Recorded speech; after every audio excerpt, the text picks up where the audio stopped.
எல்லாருக்குமே தன் வாழ்க்கையோட ஒரு ஸ்டேஜில் அடுத்தது என்ன பண்ணுறதுன்ற ஒரு டவுட் வரும். அந்த இடத்துல அப்படியே ஒரு நின்றுவாங்க எதுவும் பண்ண முடியாமல்.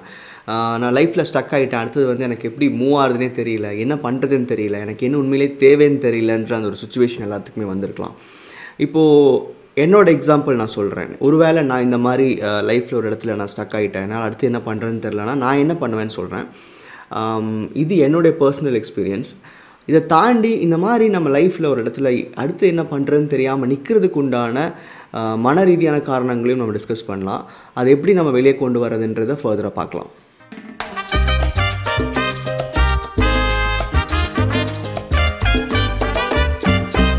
அடுத்தது நம்ம என்ன பண்ணுறதுன்ற குழப்பம் நமக்குள்ளே அதிகமாக இருக்குது அப்படின்னா, நமக்குள்ளே நிறையா மைண்ட் வாய்ஸஸ் ஓடிட்டுருக்குன்னு அர்த்தம். நிறையா விஷயங்கள் நம்ம கன்சியூம் பண்ணிட்டோம், நிறையா விஷயங்களை தெரிஞ்சு வச்சுருக்கோம்.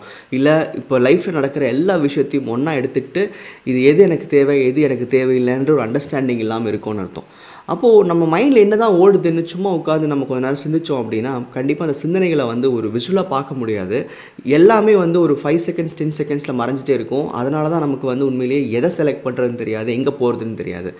நான் என்ன பண்ணுவேன் ஜென்ரலாக அப்படின்னா, ஒரு பேப்பர் இல்லை ஒரு சின்ன ஒரு சார்ட் பேப்பர் எடுத்துக்கோங்க, இல்லை உங்கள் வீட்டில் ஒரு போர்டு இருக்குன்னா அதை எடுத்துக்கோங்க, எழுத ஆரம்பிங்க. இப்போ எனக்கு லைஃப்பில் என்ன வேணும் அப்படின்னு சென்டரில் எழுதிக்கோங்க. அதுக்கப்புறமா உங்கள் கான்ஷியஸ்குள்ளே என்னெல்லாம் வருதோ, அதாவது லிஸ்ட் போடணும், அடுத்தடுத்து எனக்கு என்ன வேணும் அப்படியெல்லாம் இல்லை, உங்கள் மைண்டுக்குள்ளே என்னெல்லாம் தாட்ஸ் வருதோ அது எல்லாத்தையும் எழுத ஆரம்பிங்க. இதுக்கு பேர் மைண்ட் மேப்பிங்னு சொல்லுவாங்க, நீங்கள் சர்ச் பண்ணால் தெரியும். ஸோ ஒரு மைண்டுக்குள்ளே என்னெல்லாம் விஷயங்கள் ஓடுதுன்றதை நீங்கள் விஷுவலாக பார்க்க ஆரம்பிக்கணும். ஏன்னா நம்ம எண்ணங்களில் ஒரு விஷயத்தை தான் ஒரு செகண்ட் நினைக்க முடியும். சில பேர்த்துக்கு இந்த மல்டிபிள் தாட்ஸ் இருக்கும், மல்டிபிள் விஷயங்களை ஹேண்டில் பண்ண முடியும். பட் சில பேர்த்துக்கு ஒரு தாட்டை மட்டும் தான் எடுத்து யோசிக்க முடியும். அப்படி இல்லாமல் உங்கள் தாட்டில் வர எல்லா விஷயங்களும் இட் கேன் பி எனிதிங். இப்போ எனக்கு மைண்டில் தோன்றதை நான் எழுதுறேன் அப்படின்னா, ஃபார் எக்ஸாம்பிள் எனக்கு வந்து ஒரு யூடியூப்பில் ஒரு சேனல் ஸ்டார்ட் பண்ணணும், அதில் வீடியோஸ் போட ஆரம்பிக்கணும், லா ஆஃப் அட்ராக்ஷன் பற்றி பேச ஆரம்பிக்கணும். அதே டைமில் எனக்கு பர்சனல் தாட்ஸும் வரும். ஓகே, எனக்கு நான் ஆஃபீஸ் கிளம்பணும், இல்லை ஆஃபீஸில் கெரியர் எப்படி டெவலப் பண்ணுறதுன்னு பார்க்கணும். அப்புறம் திரும்ப பர்சனல் லைஃப்லேருந்து தாண்டி ரிலேஷன்ஷிப் சைட் போகிறேன். ஸோ என்னுடைய ரிலேஷன்ஷிப்பில் இந்த மாதிரி ஒரு ப்ராப்ளம் இருக்குது, அதை சால்வ் பண்ணணும். இந்த மாதிரி உங்கள் லைஃபோடைய எல்லா விஷயங்களையும், அதாவது என்னெல்லாம் உங்கள் தாட்குள்ளே வருதோ, இப்படி தான் இருக்கணும்னு ஆர்டர்லாம் எதுவுமே இல்லை. நமக்கு வரதே ரேண்டம் தாட்ஸ் தானே. அதாவது குழப்பமாக இருக்கும்போது அது ரேண்டம் தாட்ஸ் தான் நமக்கு வரும். ஸோ அது எல்லாத்தையுமே எழுத ஆரம்பிங்க. கிட்டத்தட்ட உங்கள் கான்ஷியஸ்குள்ளே என்ன தான் நடக்குதுன்ற ஒரு கிளாரிட்டி, அதாவது நம்ம எழுதும்போது நம்ம உண்மையிலேயே என்ன யோசிக்கிறோன்ற அந்த கிளாரிட்டி நமக்கு தெரிய ஆரம்பிக்கும். அந்த விஷயங்களை நீங்கள் படிக்க ஆரம்பிங்க. அடுத்தது எழுதி முடிச்சிட்டிங்க, அதுக்கப்புறம் ஒரு தாட்டுமே உங்களுக்குள்ளே இல்லை நீங்கள் நம்புறீங்க அப்படின்னா படித்து பாருங்கள். உண்மையிலேயே அதில் நிறையா விஷயங்கள் லைஃப்க்கு தேவையில்லாத, பெருசாக நீங்கள் கவலை கூட பட வேண்டாம், அந்த விஷயங்களையும் சேர்த்து நீங்கள் கான்ஷியஸ்குள்ளே யோசிப்பீங்க. ஸோ அடுத்தது எங்கே போகிறதுங்கிற அந்த ஒரு கிளாரிட்டியே நமக்கு இருக்காது. ஸோ மைண்ட் மேப் பண்ணும்போது நமக்கு உண்மையிலேயே என்ன வேணும் வேணான்றதை உங்கள் கான்ஷியஸ் தாட்ஸ் எடுத்து நீங்கள் நோட்டில் எழுதிட்டீங்க அப்படின்னா நீங்கள் அதில் என்ன வேணும் என்ன வேணான்றதை ஈஸியாக சூஸ் பண்ண முடியும். ஸோ இந்த ஒரு கிளாரிட்டி உங்களுக்கு கிடைச்சதுக்கப்புறமா அதில் உண்மையிலேயே இம்பார்ட்டண்ட்டான விஷயங்கள் என்ன, லைஃபுக்கு தேவையான விஷயங்கள் என்ன, நீங்கள் உண்மையிலேயே அடுத்த ஸ்டெப் எடுக்கணும், இதுக்காக தான் நான் வேலை செய்யணும் அப்படிங்கிற தேவையான விஷயங்களை மட்டும் வச்சுக்கிட்டு மற்றெல்லாம் நீங்கள் அடிச்சு விட்டுட்டு அதுக்கு என்ன நீங்கள் அப்ரோச் பண்ணலான்ற ஒரு கிளாரிட்டி நீங்கள் எடுத்துக்க முடியும். மைண்ட் மேப்பிங் பண்ணுறோம் அப்படின்னா நமக்கு தேவையில்லாத தாட்ஸை நம்ம ஈஸியாக செக்ரிகேட் பண்ணிவிட்டு என்ன வேணுமோ அதை பற்றி மட்டும் நம்ம சிந்திக்கிறதுக்கு இந்த ப்ராசஸ் ஹெல்ப் பண்ணும். சரி, இப்போ இதெல்லாம் ஏன் வருது, இந்த மாதிரி குழப்பங்கள் நமக்குள்ளே ஏன் வரணும்? நம்ம தான் தெளிவான கான்ஷியஸ் ஆச்சு, நம்மளால் வந்து எதையுமே பாசிட்டிவாக நினைக்க முடியுமே. ஸோ இதில் ஏன் இந்த குழப்பங்கள் வருதுன்றதுக்கு சில காரணங்கள் இருக்குது. முதல் விஷயம் பார்த்தீங்கன்னா பீயிங் ஐடில், அதாவது சும்மா இருக்கிற நேரம் நமக்கு லைஃப்பில் நிறைய கிடச்சிது அப்படின்னாவே நமக்கு இந்த மாதிரி குழப்பங்கள் வர்றது சாதாரணமானதான். சும்மா இருக்கிறோம் அப்படின்னா நம்ம வந்து வேலை தான் செய்யாமல் இருக்குமே தவிர நம்ம எண்ணங்களில் வந்து எதையாவது ஒரு விஷயத்தை எடுத்துக்கிட்டே இருப்போம். அப்போ நம்மளுக்கு ஐடில் டைம் நிறையா இருக்குது. நிறைய பேர் வந்து வீட்டில் நான் வேலை இல்லாமல் இருக்கேன், இல்லை நான் வந்து வீட்டை பார்த்துக்கிறேன் அப்படின்னு சொல்கிறவங்களுக்கு இந்த ப்ராப்ளம் கண்டிப்பாக இருக்கும். அடுத்த லைஃப்பில் என்ன பண்ணுறதுன்னு தெரியல, நான் எங்கே போகிறதுன்னு தெரியல, எனக்கு ஏதாவது பண்ணணும் பட் எனக்கு என்ன பண்ணுறதுன்னு தெரியல. இந்த தாட்ஸ் வரதுக்கு உண்டான காரணம் ரொம்ப நேரம் ஐடிலாக இருக்கிறது. முக்கியமாக வீட்டை பார்த்துக்கிறவங்க, வீட்டை மேனேஜ் பண்ணுறவங்க, இல்லை வேலை இல்லாமல் இருக்கிறவங்களுக்கு இந்த ஐடில் டைமில் நிறைய தாட்ஸ் வருது சாதாரணமான விஷயம். ஸோ கண்டிப்பாக உங்கள் தாட்ஸை கண்ட்ரோல் பண்ண முயற்சி பண்ணாமல் லைஃப்பில் என்ன வேணுன்றதை கிளியராக எழுதி டிஃபைன் பண்ணி பாருங்கள், ஒரு கிளாரிட்டி உங்களுக்கு கிடைக்கும். அடுத்தது சில பேர் சும்மா இருப்பாங்க, சில பேர் வந்து சும்மா இருக்கிற நேரம்லாம் டிவி பார்க்குறது, இல்லை மீடியா பார்க்குறது, ஃபோன் யூஸ் பண்ணுறது, நிறைய கற்றுக்கிறேன்னு சில பேர் சொல்லுவாங்க. அதாவது டிவி மீடியா அப்படின்றது வெறும் என்டர்டெயின்மெண்ட் மட்டும் இல்லை, நம்ம யூடியூப் சேனல்லையோ இல்லை நீங்கள் ஏதாவது ஒரு விஷயம் கற்றுக்கணும்னு நினச்ச ஒரு சீரியஸ் வீடியோஸ் பார்க்கும்போதோ அதுலேயும் உங்களுக்கு நிறைய இன்ஃபர்மேஷன் வருது. சம்டைம்ஸ் நம்ம படிக்கிற விஷயங்களே கூட லைஃபுக்கு தேவையில்லாமல் இருக்கலாம். இப்போ வந்து ஒரு ப்ராசஸ் பற்றி நான் படிக்கிறேன், அஸ்ட்ராலஜி பற்றி தெரிஞ்சுக்கிறேன், இல்லை வந்து நான் ஒரு லா ஆஃப் அட்ராக்ஷன் பற்றி தெரிஞ்சுக்கிறேன், இல்லை ஏதாவது ஒரு சயின்ஸ் பற்றி நான் கற்றுக்கிறேன் அப்படின்னா அது உங்களோட லைஃப்பில் எவ்வளோ ரிலவெண்ட்டாக இருக்குது, அதோட யூசேஜ் எப்படி இருக்க போகுது, வெறும் இன்ட்ரெஸ்ட்காக கற்றுக்குறீங்களா இல்லை அதனால் ஏதாவது பிரயோஜனம் இருக்கான்னு பாருங்கள்.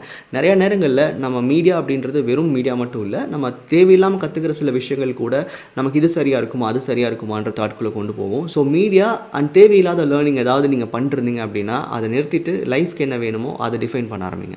அடுத்தது நம்ம லைஃப்பில் ஒரு முக்கியமான தேவை இருக்குது, அதை நான் வந்து ஃபோக்கஸ் பண்ணணும், அதை நான் ஃபினிஷ் பண்ணணும், அங்கே போயிட்டா என் லைஃப் வந்து மாறும்னு நினைக்கிற ஒரு உத்வேகத்தோடு இருக்கிற யாருமே தன்னோட லைஃப்பில் தேவையில்லாத விஷயங்களுக்குள்ளே இன்வால்வ் ஆகக்கூடாது. ஃப்ரெண்ட்ஸ் கூட டைம் ஸ்பெண்ட் பண்ணுறேன் அப்படிங்கிறது மட்டும் இல்லாமல் இன்றைக்கி உங்கள் லைஃப்பில் ஒரு செயல் செய்கிறீங்க, அந்த செயல் வந்து உங்கள் லைஃப் எங்கேயும் வந்து டெவலப் பண்ணாதுன்ற மாதிரி இருந்துச்சு அப்படின்னா அந்த மாதிரி செயல்களுக்குள்ளே இன்வால்வ் ஆகாதீங்க. ஏன்னா செயல் அப்புறம் எண்ணமாகும், எண்ணம் அப்புறம் உங்கள் கான்ஷியஸை பாதிக்கும், அதுக்கப்புறம் நீங்கள் என்ன தேவையோ அதை விட்டுட்டு இந்த விஷயங்களை ஃபோக்கஸ் பண்ண ஆரம்பிச்சிருவீங்க.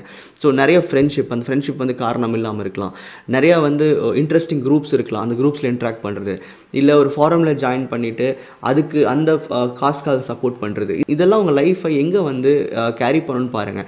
நீங்கள் ஒரு இயக்கத்தில் இருக்கீங்க, இல்லை நீங்கள் ஒரு சோஷியல் காஸ்க்காக நீங்கள் இன்வால்வ் ஆகுறீங்க அப்படின்னா உங்களால் அங்கே மாற்றத்தை உண்டு பண்ண முடியும் அப்படின்னா தாராளமாக நீங்கள் பண்ணலாம், அது இல்லைன்னு சொல்ல வரல. பட் உங்களோட தேவைகள் அதிகமாக இருக்கும்போது உங்களுடைய எண்ணங்கள் வந்து உங்கள் லைஃப்க்கே வந்து எந்த ஹெல்ப்பும் பண்ணாமல் இருக்குது, நான் வந்து நிறைய என்னோடய லைஃப் டெவலப் பண்ணிக்கணும்னு நினைக்கும் போது வேறு ஒரு சோஷியல் காஸ்க்காகவோ நீங்கள் இன்வால்வ் ஆனீங்க அப்படின்னா உங்களோட எனர்ஜி ஃபுல்லாக அங்கே கன்சியூம் ஆகிடும், நீங்கள் வந்து உங்களோட லைஃப்பை டெவலப் பண்ணுறதுக்கான சோர்ஸே இருக்காது. ஸோ உங்கள் லைஃப்க்கு இரிலவெண்ட்டான திங்ஸை நீங்கள் ஃபோக்கஸ் பண்ணுறீங்க, அந்த மாதிரி ஒரு குரூப்பில் இருக்கீங்க அப்படின்னா முடிஞ்ச அளவுக்கு வெளியே வந்துட்டு உங்கள் லைஃப்பை டெவலப் பண்ணிவிட்டு அதுக்கப்புறமா நீங்கள் போய் அதுக்காக ஃபோக்கஸ் பண்ணலாம். சிம்பிளாக சொல்லணும்னா ஏதாவது ஒரு ஹீரோவை ஃபாலோ பண்ணுறது, ஏதாவது ஒரு சோஷியல் காஸை ஃபாலோ பண்ணி அதுக்காக போராடுறது, இந்த மாதிரியான விஷயங்களை உங்கள் எனர்ஜி ப்ராப்பராக இருக்கும்போது உங்கள் லைஃப் பெட்டராக இருக்கும்போது நீங்கள் பண்ணலாம். அப்படி இல்லைனா உங்கள் லைஃப்க்கு அது அறவே தேவையில்லாத ஒரு விஷயம். கடைசி விஷயம் இன்ஸ்டன்ட் சாட்டிஸ்ஃபேக்ஷன். உங்கள் பிஸியான ஸ்கெடியூலில் உங்களோட லைஃப் அடுத்த ஸ்டெப் போகணும் அப்படின்னு சொல்லி நீங்கள் எண்ணத்து அளவுலையும் சரி செயல் அளவுலையும் சரி ரொம்ப பிஸியாக இருக்கும்போது நான் ஸ்ட்ரெஸ் ஆகிட்டேன், நான் வந்து கொஞ்சம் ரிலாக்ஸ் பண்ணிக்கிறேன்னு சொல்லி எந்த ஒரு ஷார்ட் டேர்ம் ரிலாக்ஸேஷனுக்கும் போகாதீங்க. முடிஞ்சால் தூங்கிடுங்க, அது வர பெட்டரான ரிலாக்ஸேஷன் எதுவுமே கிடையாது. ஸோ தூங்கிடுங்க. அது இல்லாமல் ஏதாவது ஒரு புது விஷயத்தை எடுத்துகிட்டு அது எனக்கு சந்தோஷம் கொடுக்குதுன்னு அதை வந்து ஸ்டார்ட் பண்ணாதீங்க. அந்த சின்ன விஷயம் உங்களுடைய க்ரோத்தை கண்டிப்பாக பாதிக்கும். என்ன பண்ணோம் அப்படின்னா இன்றைக்கி ஒரு 5 நிமிஷம் ஹாப்பினஸாக இருக்கிறது உங்கள் கான்ஷியஸ் வந்து ஓகே இன்ஸ்டண்ட்டாக ஒரு சின்ன சந்தோஷம் கிடைக்குதா, அது 10 நிமிஷம் ஆக்கலாம், அரை மணி நேரம் ஆக்கிடலாம், இல்லை 1 மணி நேரம் ஆக்கிடலாம்னு சொல்லிட்டு ஒரு காலகட்டத்தில் ஒரு ஈக்குவல் நம்பர் ஆஃப் டைம், அதாவது உங்கள் கோலுக்கு என்ன எஃபர்ட் போடணுமோ அதுக்கு ஈக்குவலி நீங்கள் வந்து ஒரு சாட்டிஸ்ஃபேக்ஷன் கொடுக்குற ஒரு சின்ன சின்ன விஷயங்களுக்குள்ளே போயிடுவீங்க. ஒரு கேம் சும்மா 5 நிமிஷம் விளையாடி பார்ப்போம், ஒரு 5 நிமிஷம் வாட்ஸ்அப் பார்ப்போம், ஒரு 5 நிமிஷம் இன்ஸ்டாகிராம் பார்ப்போம், அப்படிங்கிற அந்த இன்ஸ்டன்ட் சாட்டிஸ்ஃபேக்ஷன் கொடுக்குற எந்த ஒரு விஷயத்தையும் அடிக்ஷன் எடுத்துக்காதீங்க.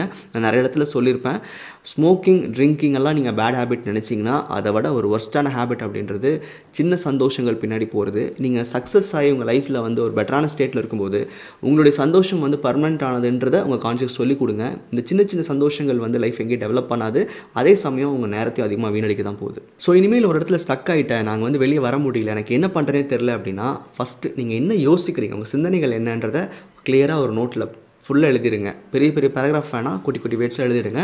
அதுக்கப்புறமா நான் சொன்ன இந்த 4 விஷயங்களை உங்கள் லைஃப்பில் வராமல் பார்த்துக்கோங்க. கண்டிப்பாக அந்த குழப்பமான சூழ்நிலையிலேருந்து நீங்கள் வெளியே வர முடியும். லைஃப் ஒரு தெளிவாக பார்க்கறதுக்கான ஒரு ஆப்பர்ச்சுனிட்டி கிடைக்கும். நன்றி.